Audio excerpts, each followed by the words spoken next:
To date, that is still my competition personal record. And the reason that I'm talking about it is there's something really interesting in that solve. So this was done at Melbourne Summer 2021, my first competition. I think it was the second round.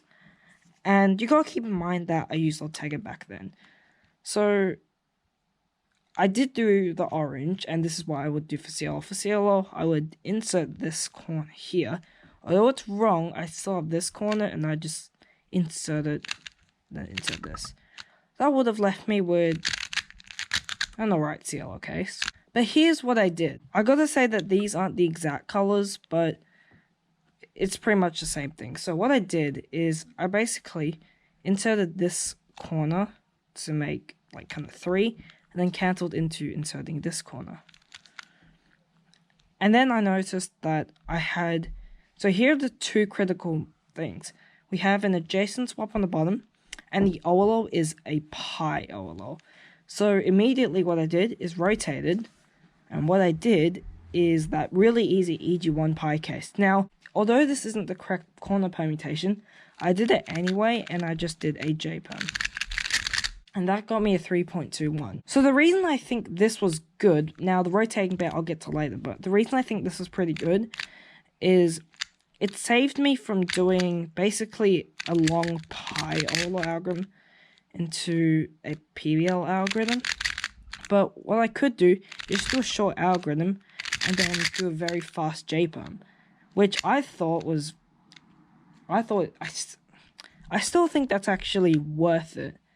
This is just me though, and if you have a different opinion, put in the comments below. Now, if I were to play that solve like in a CLO kind of form, I could go like this. Okay, to be honest, there's not much I can do if I want to execute the same solution from here. F2, oh dear, F2 is like a little bit weird. I could go like this, like that, I guess, and then I get this from the same angle, so that would be nice. But I just didn't because I didn't really feel like executing the F moves, and I just did the IU face. Now, in case for some reason you don't know that EG1 algorithm, let me just do it real quick. You basically take out this corner, then insert it into its correct spot, and then insert the corner. And basically what it does is it swaps these two corners and solves the pi overlaw. Now, as you can see, it also solved the pi overlaw in my case, but the PLL wasn't solved, so that's why I had to do an extra algorithm. But I think the J-perm is fast enough that this is worth it. That just gives it another reason to build your bar at the back. A lot of the good EG1 algorithms have the bar at the back, so this gives another reason, especially because this EG algorithm has the bar at the back. Now, I do want to just kind of give this kind of caution, because when this case appears, this is basically, when you do it, you're going to get a diagonal corner swap. So if that happens, then I don't think this is worth it anymore. But what you can do is just any other algorithm apart from the regular Overlaw algorithm and the EG1, and you'll get an adjacent and you'll get a pretty okay PBL.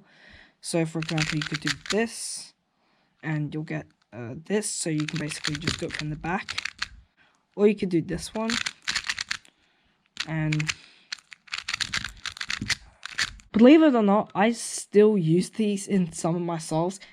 If I will get better at this, but if for some reason I'm just can't find a good CLO solution, I'll just Ortega the solve. And usually I feel like my Ortega times are more consistent for some reason. Probably because I take longer to recognize CLO. I'm branching off too far though. So basically what I'm trying to say is this technique, although it might not work for you, it definitely does work for me. And if you want to try it and if you think it has good results, let me know in the comments below. Thanks for watching, and I'll see you next time.